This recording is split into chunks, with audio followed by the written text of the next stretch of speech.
வணக்கம். நான் கீதா அன்பழகன்.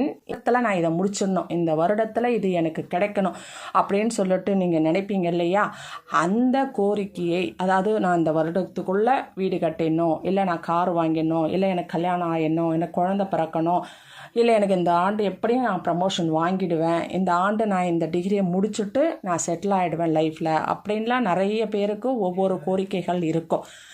அந்த ஒரு கோரிக்கையை அந்த பேப்பரில் எழுதி அதையும் மடித்து அந்த ரூபா நோட்டு, அந்த கோரிக்கை, அதன் மேலே ஒரு தங்கம், இது அத்தனையும் வச்சு அதன் மேலே நீங்கள் என்ன செய்யணும், ஒரு கப்பு கோதுமை, சூரியனுக்குரிய தானியமாகிய கோதுமையை கொட்டி பரப்பி அதன் மேலே நீங்கள் சிகப்பு கலர் மலர், அது செவ்வரளி, செம்பருத்தி அல்லது ரோஜா அந்த மாதிரி வைங்க. வச்சு கொஞ்சம் துளசி வைங்க, மகாலட்சுமிக்கும் மகாவிஷ்ணுக்கும் உகந்தது. அதை வச்சுடுங்க. அதை வச்சுட்டு நடுவில் வெள்ளி